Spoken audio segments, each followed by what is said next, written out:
Si preguntamos a un grupo de creyentes que se dirigen al culto de su iglesia el domingo, ¿qué se supone que van a hacer allí?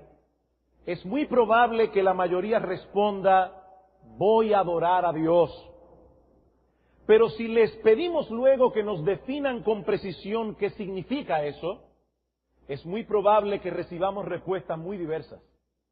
Y es que no todos los cristianos poseen conceptos claros de lo que es la adoración y mucho menos de lo que Dios prescribe en su palabra para que su pueblo le adore.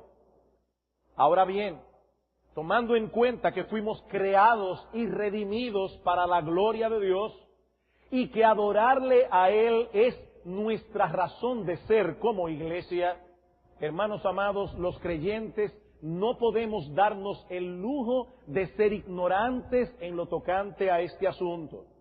La Biblia nos advierte que existe la posibilidad de que nuestro Dios sea adorado en vano y aún de que Él puede ser profundamente ofendido con nuestra adoración, como aprendemos en la historia de Nadab y Abiú en Levítico capítulo 10. ¿Qué significa adorar a Dios?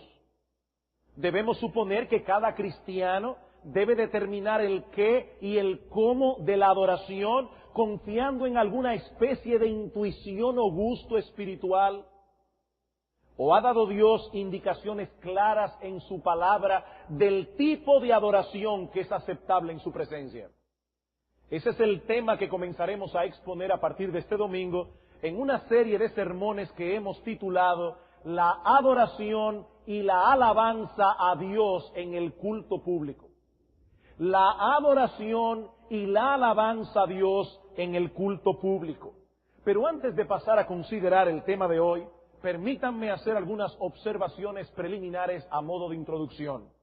En primer lugar, al abordar este tema, nosotros estamos conscientes de que estamos tocando un asunto muy controversial. En las últimas décadas, el tema de la adoración se ha convertido en un verdadero campo de batalla en algunas iglesias, sobre todo en lo que respecta a los estilos musicales que deben emplearse en la adoración corporativa del pueblo de Dios. Por eso me adelanto a decir que aunque varios temas controversiales serán considerados en esta serie de sermones, nuestra intención primaria no es la de polemizar, sino instruir al pueblo de Dios que se congrega en esta iglesia local en cuanto a la adoración y la alabanza a Dios en el culto público. Y hermanos, nosotros hemos estado orando al Señor que nos permita predicar estos mensajes de tal manera que nos estimulen a la adoración y a la alabanza. De nada nos sirve que podamos dar respuestas a las inquietudes que tenemos con respecto al tema de la adoración, si al final de cuentas estos sermones no contribuyen a hacer de nosotros como iglesia mejores adoradores. En segundo lugar, noten que hemos titulado esta serie La adoración y la alabanza a Dios en el culto público. Eso nos dice de entrada que adorar y alabar no es lo mismo, a la vez que nos dice cuál es el foco primario de atención que vamos a estar dando a estos sermones. No vamos a estar hablando acerca de la adoración en sentido general, sino de la adoración que nosotros como iglesia tributamos a Dios en el culto público. Todas las cosas que hacemos como creyentes debemos hacerlas para la gloria de Dios, aun sea comer o beber, dice Pablo en 1 Corintios capítulo 10, versículo 31. Pero no es de ese deber que estaremos hablando en estos sermones, sino de la adoración y la alabanza en nuestros cultos como iglesia. Por otro lado, noten, hermanos, el orden en que estaremos enfocando estos temas. Primero la adoración, luego la alabanza. Una cosa viene primero, la otra después. Lo que pensemos acerca de la adoración determinará el tipo de alabanza que tributamos a Dios en nuestros cultos. Sabemos que hay muchas interrogantes con respecto a la alabanza en la iglesia que tendremos que responder en su momento, pero debemos resistir la tentación de llegar rápidamente a esos temas sin haber establecido primero la base teológica que va a sustentar nuestra argumentación. Muchos creyentes sinceros tienen interrogantes con respecto a la alabanza en la iglesia, y esas interrogantes deben ser respondidas bíblicamente. ¿Cómo establecemos la diferencia entre una música apropiada para la alabanza a Dios y una que no lo es? Dado que la iglesia de Cristo no se circunscribe a una cultura en particular, ¿por qué no podemos introducir en nuestras alabanzas elementos autóctonos de nuestra cultura como la güira y la tambora? ¿O por qué no podemos alabar a Dios con los ritmos típicos de nuestros países latinoamericanos si nosotros no somos anglosajones? El merengue aquí en República Dominicana, o con un buen mariachi en México, o a ritmo de rap o de salsa. Otra cosa, muchas iglesias en el día de hoy hacen uso de una alabanza más contemporánea en el culto de adoración. De hecho, a partir de la década de los 60 surgió todo un movimiento que ha sido llamado precisamente música cristiana contemporánea. ¿Existe algún problema con esos ritmos y estilos musicales? Después de todo, la música que acompaña nuestros himnos que hoy consideramos como tradicionales, alguna vez fueron música contemporánea. ¿Cuál es el problema de ponernos a tono con los ritmos y estilos musicales de nuestros días? ¿Ha dejado Dios en su palabra algunos principios que nos ayuden a trazar una línea clara de separación entre lo que es mundano e inapropiado para la alabanza a Dios y lo que no lo es? Otra pregunta.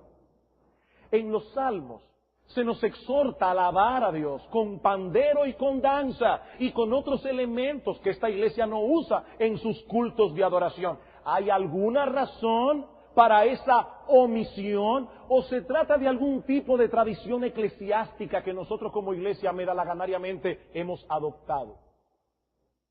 Muchas de estas interrogantes serán respondidas en su momento en esta serie de sermones. Pero hermanos, primero lo primero, antes de entrar a considerar estos asuntos particulares de la alabanza que tributamos a Dios como parte de nuestra adoración, lo primero que debemos hacer es detenernos a considerar la adoración en sí. Y eso es lo que comenzaremos a hacer en la mañana de hoy, respondiendo dos preguntas básicas. En primer lugar, ¿qué es la adoración? Y en segundo lugar, ¿cuáles son los elementos indispensables de la verdadera adoración? La primera pregunta la responderemos en el presente sermón. La otra la veremos el domingo próximo, si el Señor lo permite. Veamos entonces, en primer lugar, ¿qué es la adoración? Tú viniste hoy, mi amado hermano, a esta iglesia a adorar a Dios. ¿Eso qué significa? Con la adoración ocurre lo mismo que con muchos otros conceptos de las Escrituras. Muchas personas presuponen saber lo que es, pero pocos podrían definirlo con precisión. Y si no sabemos en qué consiste una cosa, tampoco podremos saber si lo que estamos haciendo es lo que se supone que nosotros debemos hacer haciendo esa cosa. Quizá la definición más simple que podemos dar de adoración es rendir honor a un ser superior.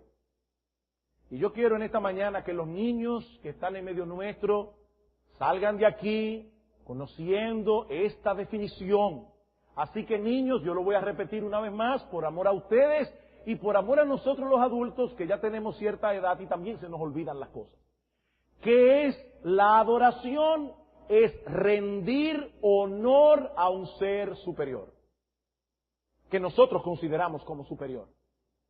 Puede tratarse de un ídolo, hay personas que adoran ídolos, o puede tratarse del Dios vivo y verdadero. Pero el meollo, la esencia de la adoración es rendir tributo, honor, reverencia, respeto, alabanza, gloria a un ser superior. Las dos palabras que más comúnmente se usan en las Escrituras para referirse a la adoración, tanto en el Antiguo Testamento como en el Nuevo, conllevan la idea de doblegarse, postrarse, reverenciar. De hecho, es una palabra que se usaba para hablar de cómo los perros se agazapan y le besan la mano a su amo. La palabra, de hecho, significa literalmente en griego besar la mano como señal de respeto. Así que la adoración implica el reconocimiento de la grandeza de aquel que es adorado.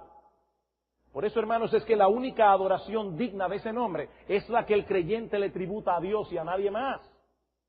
Cuando nosotros atribuimos gloria a otro ser fuera del Dios vivo y verdadero que se nos revela en la creación y que se nos revela en su palabra, estamos dando una vana gloria. Una gloria sin base, una gloria sin contenido. Estamos concediendo una honra inmerecida porque solo Dios es digno de ser alabado, de ser adorado. Cuando Satanás tentó a Cristo en el desierto y le ofreció todos los reinos de este mundo, si postrado me adorares, el Señor le respondió, vete, Satanás, porque escrito está, al Señor tu Dios adorarás y a Él solo servirás.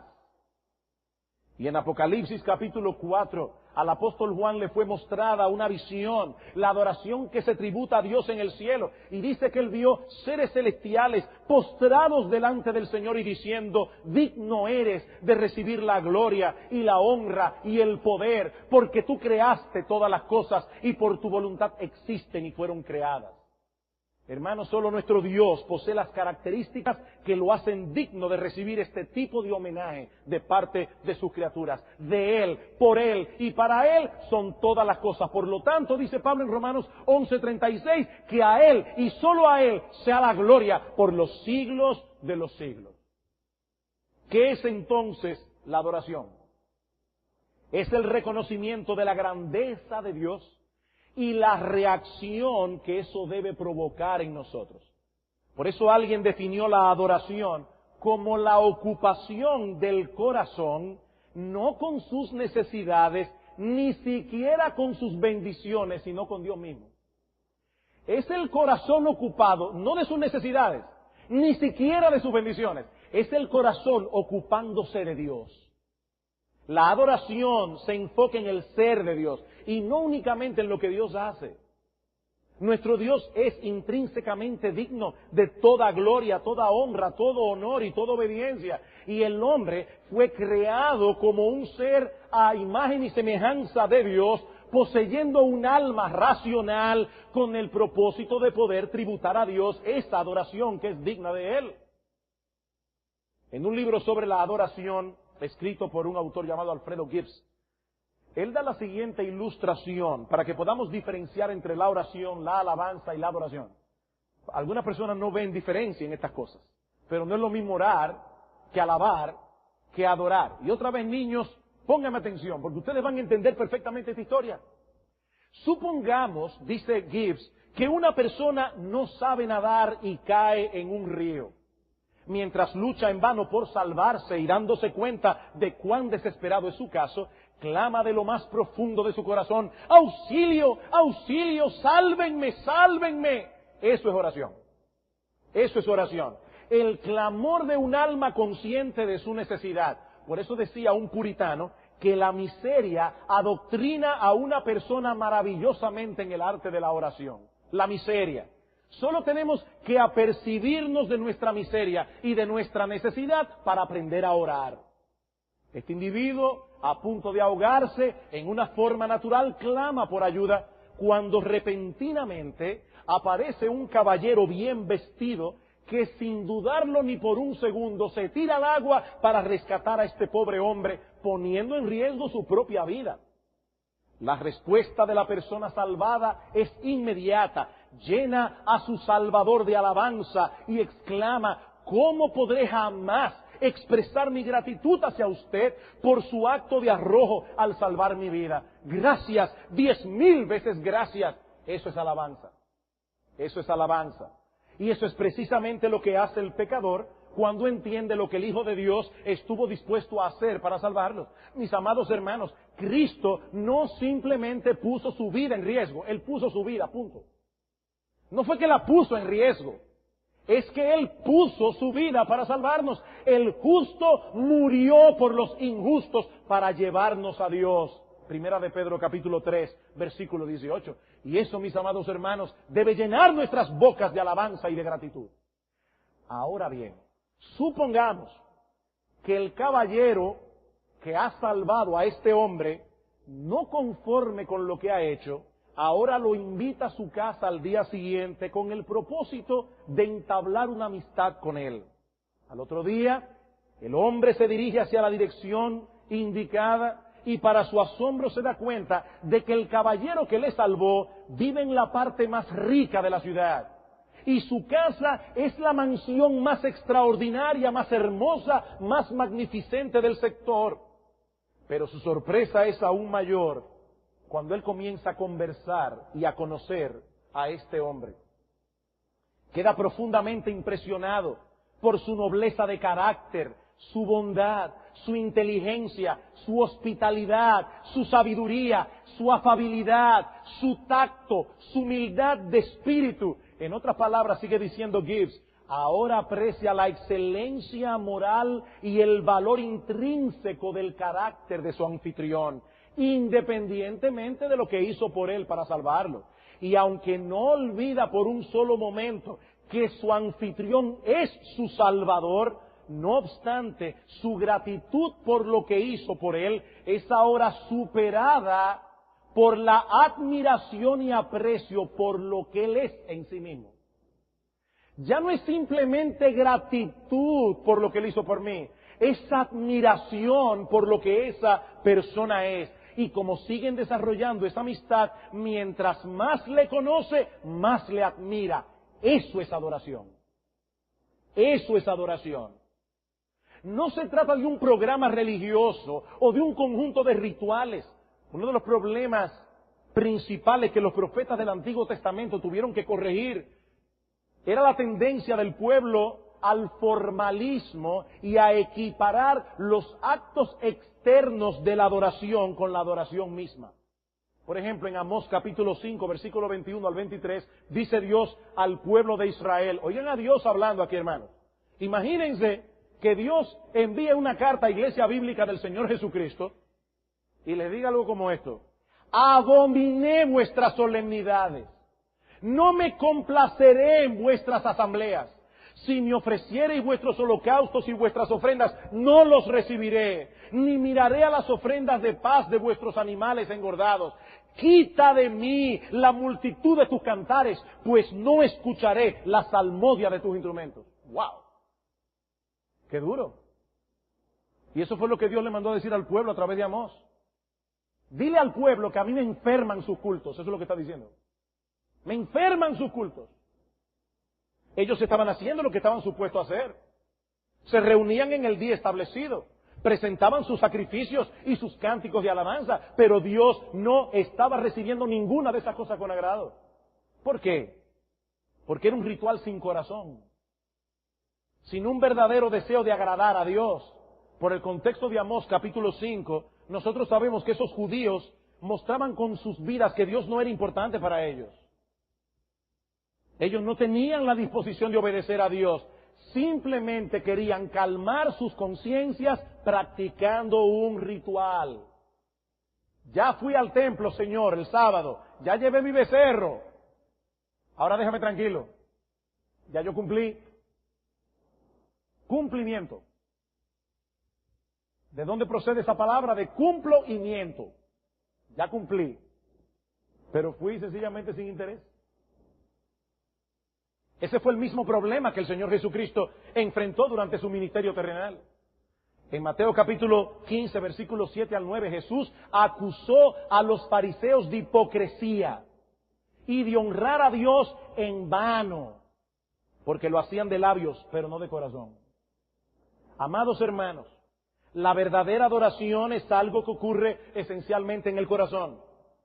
No se trata de llevar a cabo un ritual, sino de algo que envuelve todo nuestro ser interior, nuestro intelecto, nuestra voluntad, nuestras emociones. La verdadera adoración implica un reconocimiento de la grandeza y majestad de Dios, así como un corazón maravillado y postrado ante esa grandeza. Y tiene como punto de partida, como decíamos con los himnos que se cantaron en esta mañana, no lo que nosotros hacemos por Dios, el punto de partida es lo que Dios hizo por nosotros.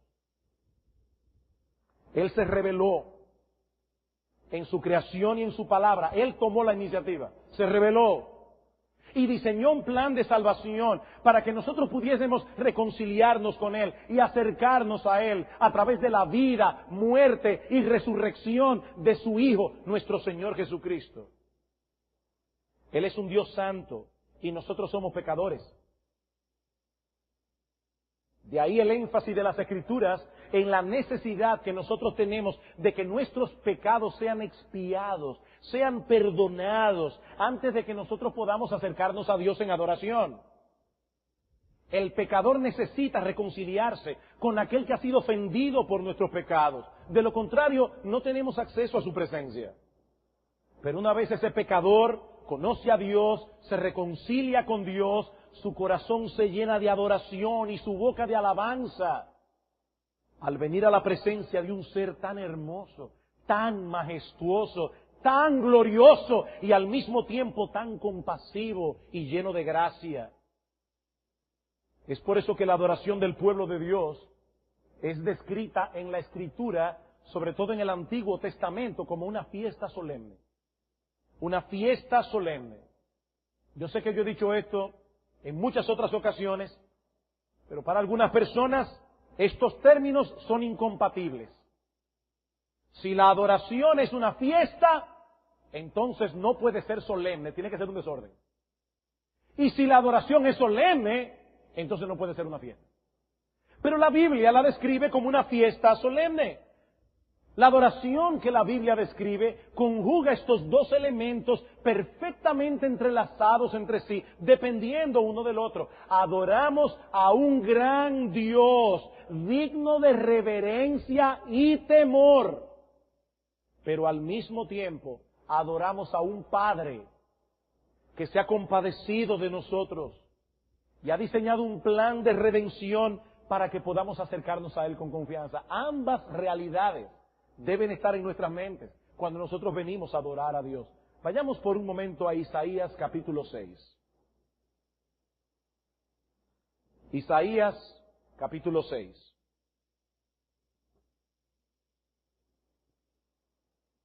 Vamos a leer los versículos 1 al 8. En el año que murió el rey Usías, vi yo al Señor sentado sobre un trono alto y sublime, y sus faldas llenaban el templo. Por encima de él había serafines, cada uno tenía 6 alas, con 2 cubrían sus rostros, con 2 cubrían sus pies y con 2 volaban. Y el uno al otro daba voces diciendo, Santo, Santo, Santo Jehová de los ejércitos, toda la tierra está llena de tu gloria. Yo no voy a entrar en una consideración profunda de este pasaje. Solo quiero hacer notar el impacto que tuvo en Isaías esta visión de la gloria de Dios. Isaías nos dice que él tuvo esta visión en el año que murió el rey Usías. Usías había sido rey en Judá por 52 años y fue uno de los más grandes líderes de la historia de Israel. Debemos suponer que la muerte de este hombre, que había reinado por tantos años y que había traído tanta prosperidad a la nación, causó un impacto tremendo en el pueblo. Pero ese mismo año, Dios abrió los ojos de Isaías para que él pudiera mirar más allá del panorama político, un destello de la gloria y majestad de Dios. Isaías tuvo una visión de la gloria de Dios. Y esa visión actuó como un foco potente que hizo ver al profeta no solo la gloria de Dios, sino también su propia bajeza. Si los mismos serafines, seres angelicales de un alto rango, si estos mismos serafines que están alrededor del trono, con 2 alas se cubren el rostro, porque no pueden contemplar a cara descubierta a ese Dios 3 veces santo, ¿cómo puede un hombre mortal, lleno de pecado, estar en pie delante de Él? Es esa perspectiva de la santidad que lleva a Isaías a exclamar en el versículo 5, entonces dije, ¡ay de mí, que soy muerto! Y la palabra hebrea significa literalmente soy deshecho, porque siendo hombre inmundo de labios y habitando en medio de pueblo que tiene labios inmundos, han visto mis ojos al Rey, Jehová de los ejércitos. Isaías se sintió deshecho ante la grandeza y santidad de nuestro Dios. Siendo nosotros lo que somos, criaturas del polvo, seres imperfectos, ¿cómo podemos tener comunión con un Dios 3 veces santo? Pero ahí es donde entra la compasión y la misericordia de Dios en escena. Versículo 6. Y voló hacia mí uno de los serafines. Recuerden que es una visión. Esto no sucedió literalmente. Es una visión. Y voló hacia mí uno de los serafines, teniendo en su mano un carbón encendido, tomado del altar con unas tenazas, y tocando con él sobre mi boca, dijo, he aquí que esto tocó tus labios, y es quitada tu culpa y limpio mi pecado. ¿Saben qué es esto, hermano? Hermanos, esto no es otra cosa que una versión antiguo testamentaria de 1 de Juan 1:9. Si confesamos nuestros pecados, Él es fiel y justo para perdonar nuestros pecados y limpiarnos de toda maldad. El profeta confesó, fue perdonado. Y esta experiencia del perdón divino lo levantó de su postración para hacer de él un instrumento útil en las manos de Dios. Por eso, cuando Dios pregunta en el versículo 8, ¿a quién enviaré y quién irá por nosotros? ¿Qué hizo Isaías? ¡Ay, yo no puedo, Señor, yo soy un hombre inmundo de labios! Había que levantarle ahora el autoestima a Isaías. Había que llevarle un psicólogo para que lo ayude, porque esa visión de la gloria de Dios lo había aplastado. No, hermanos. Todo lo contrario. Este hombre, habiendo visto la gloria de Dios, habiendo visto su pecado, pero habiendo experimentado el perdón de ese gran Dios, lo primero que dice es, heme aquí, Señor, envíame a mí. Heme aquí, envíame a mí. Así que la visión produjo asombro por la majestad de Dios, pero al mismo tiempo produjo convicción de pecado. La convicción guió a la confesión al perdón. Y de ese modo el profeta fue equipado para adorar y servir a Dios como Él merece ser adorado y ser servido. En otras palabras, lo que estoy diciendo es que Isaías fue deshecho para ser rehecho. Isaías fue deshecho para ser rehecho. La visión de la grandeza y majestad de Dios le permitió tener una visión más apropiada de sí mismo. ¿Saben por qué hay personas que sufren de vanagloria, de ese virus mortal? Porque solo se comparan con otros seres tan insignificantes como Él. No, mi amigo, compárate con Dios. Y verás que esa gloria que tú crees que tienes es una vana gloria. Y eso fue lo que Isaías entendió. Y eso contribuyó por contraste a una visión más clara de la grandeza y majestad de la gloria de nuestro Dios. Miren lo que estoy diciendo. La visión produce confesión. Y eso a su vez nos ayuda a tener una mejor visión. Veo a Dios, conozco a Dios, veo su grandeza, veo mi bajeza. Y viendo mi bajeza, ahora puedo entender mejor su grandeza. Y ese proceso dura toda la vida. Y ese mismo proceso lo encontramos en el Nuevo Testamento. En el Nuevo Testamento.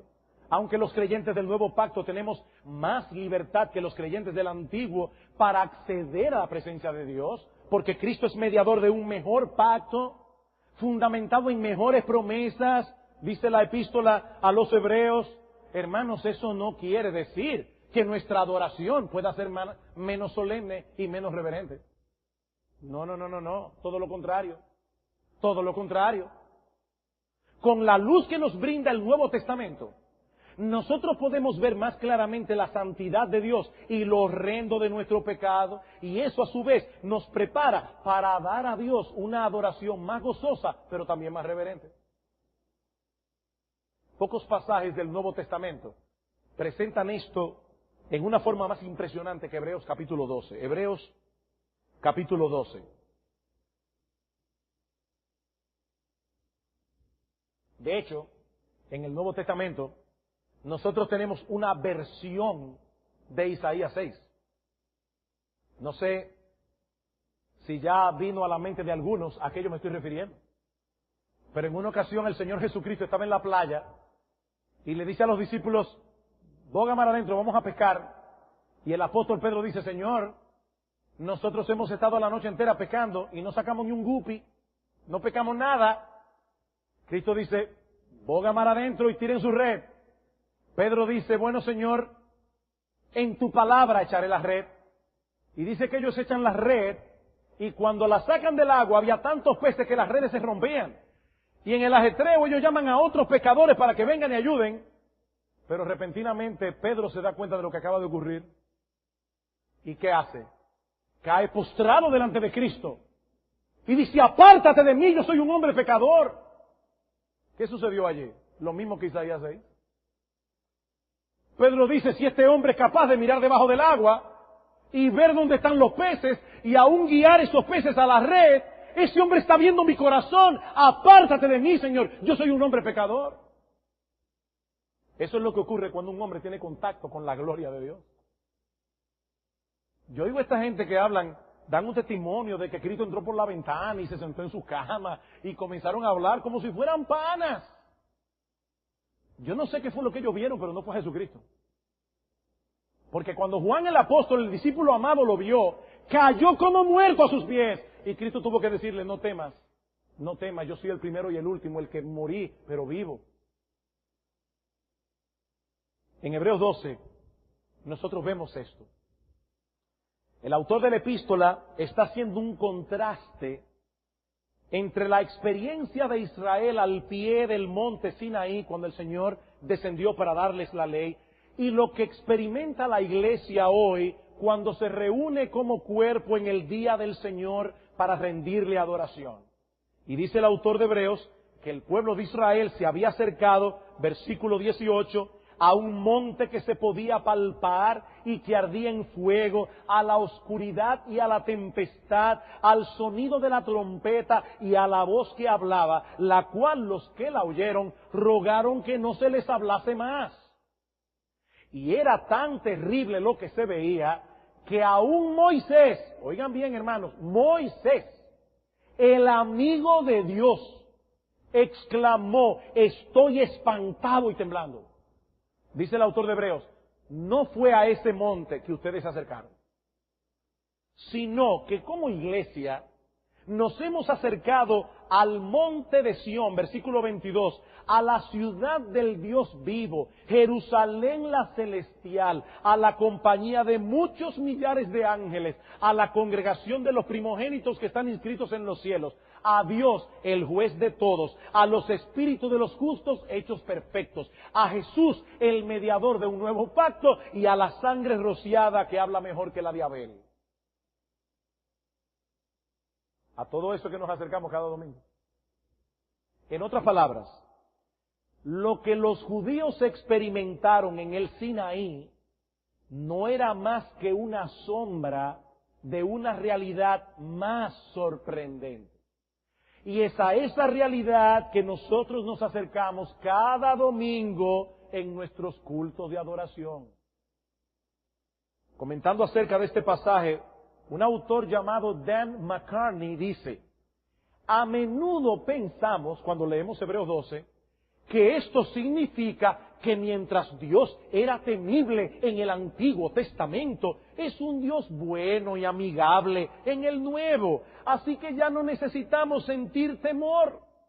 Pero ese no es el proceso de argumentación del autor de la carta a los Hebreos. Su punto es que aunque la adoración en la temprana historia de Israel era tan temible que aún Moisés estaba aterrorizado, la realidad es aún más gloriosa que lo que Moisés pudo percibir y por lo tanto debería evocar una reverencia mayor. Y en otro lugar dice este mismo autor, nuestra adoración y por lo tanto la música de la adoración, porque este artículo es un artículo sobre la música en la adoración, dice, nuestra adoración a Dios y por lo tanto la música de la adoración deben exhibir reverencia gozosa y admiración, como lo declaran las Escrituras. Y ahora él cita los versículos 28 y 29 de este mismo pasaje. Así que, recibiendo nosotros un reino inconmovible, tengamos gratitud, y mediante ella sirvamos a Dios, agradándole con temor y reverencia, porque nuestro Dios es fuego consumidor. Eso no es el Antiguo Testamento, eso es el Nuevo. Esa palabra que usa el autor de la Epístola a los Hebreos, en el versículo 28, no es la que normalmente se traduce como temor. La palabra temor en el griego normalmente es fobia, fobeo, de donde viene nuestra palabra fobia. Pero esa no es la palabra que se usa aquí. La traducción al español me es difícil porque es una palabra que muy poca gente conoce. Es la palabra numinoso. Esa palabra está en el diccionario. Un temor numinoso. ¿Cómo se puede definir lo que es un temor numinoso? Lo voy a hacer de tal manera que hasta los niños me van a entender. Si yo estuviera en una habitación y me dijeran que al lado, en la habitación de al lado, hay un tigre o un león bravo que puede hacerme daño, eso, o un perro, eso me da temor. Pero si alguien me dice, y yo se lo creyera, fíjense lo que estoy diciendo, si alguien me dice, y yo se lo creyera, que en la habitación de al lado hay espíritus, eso crea un temor diferente. Se le ponen a uno los pelos de punta. Eso es un temor luminoso. Un temor a lo que yo no sé lo que va a pasar. Bueno, esa es la palabra que el autor de los Hebreos usa aquí. Acércate con ese temor, porque nuestro Dios es fuego consumidor. El hecho de que haya personas que vengan al culto de adoración y se porten irreverentemente y Dios no los fulmine con un rayo, simplemente nos habla de la paciencia de Dios. Pero Dios no toma eso en juego. Todo aquel que en algún momento fue irreverente en el culto de adoración donde Dios hace su presencia, va a pagar por ello tarde o temprano, a menos que sea perdonado en la cruz del Calvario. Pero el autor de los Hebreos nos está diciendo, mucho cuidado. El pueblo de Israel se acercó a la sombra. Ustedes se han acercado a la realidad. Adoren a Dios con temor y reverencia, porque nuestro Dios es fuego consumidor. Con Él no se juega. Cuidado con jugar con Dios. Con Él no se juega. Debe ser un temor sobrecogedor ante la presencia de un Dios tan grande. Como dice una vez más, cito a McCartney, la adoración en el nuevo pacto debería estar llena de reverencia y un profundo sentido de temor sobrecogedor, porque ahora conocemos más claramente la santidad de aquel a quien adoramos al entender la profundidad de lo que se requirió para nuestra redención. Hermanos, ¿qué tan santo es Dios y qué tanto odia a Él nuestro pecado? ¿Tú quieres saberlo? Mira a Cristo en la cruz del Calvario. Ningún judío del Antiguo Testamento, ni uno, pudo tener una visión tan clara de la santidad de Dios como la que nosotros tenemos al día de hoy. Fue la vida del Hijo de Dios, de la segunda persona de la Trinidad, la que tuvo que ser expuesta por causa de nuestros pecados. ¿Qué tan santo es Dios? ¿Qué tan santo es Dios? ¿Qué tan digno es Él de nuestra reverencia y de nuestra adoración? De ahí la solemnidad de la advertencia del autor de la epístola en el capítulo 12, versículo 25. ¿Qué dice el autor? Mirad que no desechéis al que habla. Es una advertencia. Mirad que no desechéis al que habla.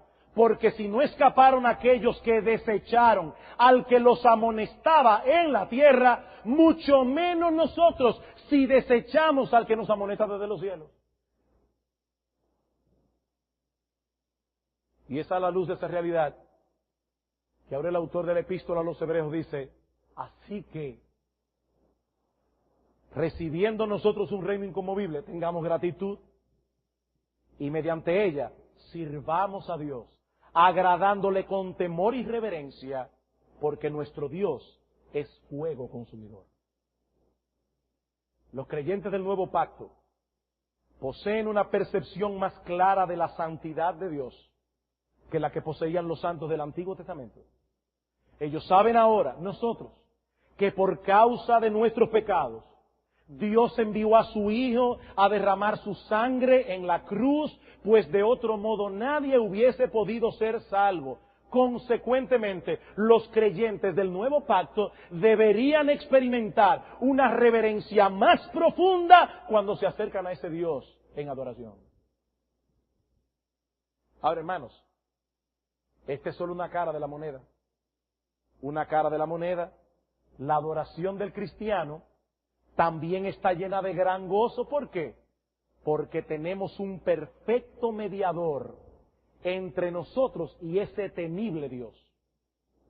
Tenemos un perfecto mediador, dice McCartney, la verdadera adoración está llena de gozo, precisamente porque está apercibida de cuán temible es aquel a quien adoramos y cuán grande es el privilegio que se nos ha dado al permitírsenos acercarnos a Él. Hermanos, el que cree que Dios es poca cosa, no vendrá con tanto gozo a adorar a Dios. Me permitieron acercarme a Dios, gran cosa. Pero cuando uno entiende, a través del Calvario, quién es Dios, hermanos, es verdad que eso nos llena de reverencia, pero también de gozo. Qué bueno que se nos permite libremente acercarnos a este Dios, como un hijo se acerca a un padre. Sigue diciendo McCartney, la verdadera adoración gozosa permanece siempre apercibida del Dios terrible, temible, admirable y santo, que es fuego consumidor. No lo olvida ni un momento. Pero por esta causa debe ser llevada a cabo en temor y reverencia. El verdadero gozo en la adoración no es un happy hour. Y aquí estoy citando literalmente lo que él dice. Hermanos, nosotros no hemos venido aquí a tener un happy hour. No. Ese no es el gozo de la adoración. El verdadero gozo en la adoración solo es posible cuando nos damos cuenta de cuán enorme e inconcebible provisión Dios nos ha dado de ser capacitados de estar delante de Él y por lo tanto, qué privilegio indescriptible ahora tenemos de estar en la presencia de ese fuego consumidor. Termina la cita. Si la adoración a Dios fue descrita en el antiguo pacto como una fiesta solemne, hermanos, más razón tenemos nosotros de verla de ese modo. Nosotros que vivimos del otro lado de la cruz. Es solemne porque estamos delante de un gran Dios que es fuego consumidor. Y nosotros somos criaturas del polvo cargadas de pecado. Pero es festiva, gozosa, porque ese gran Dios se ha compadecido de nosotros y ha diseñado un plan de redención que hace posible que nos acerquemos a Él libremente a través de la encarnación, muerte y resurrección de su Hijo, nuestro Señor Jesucristo. En la misma medida en que el creyente adquiera una mejor comprensión de la justicia y santidad de ese Dios que ha sido profundamente ofendido por nuestros pecados, de su poder que puede llevar a cabo sus promesas y sus advertencias, de su omnisciencia que conoce nuestra vida hasta en el más ínfimo detalle, y del gran amor que hizo tal provisión en Jesucristo, en la medida en que el creyente entienda todas esas cosas, mejor equipado estará para darle a Dios una adoración que sea digna de Él. ¿Qué es entonces la adoración? ¿Cómo podríamos definirla? A la luz de lo que hemos visto hasta ahora, podemos decir que la adoración es el homenaje que la criatura admirada rinde a Dios de corazón al contemplar por la fe su santidad, su grandeza, su majestad y su valor superlativo en contraste con la bajeza, pequeñez y pecaminosidad de sus criaturas.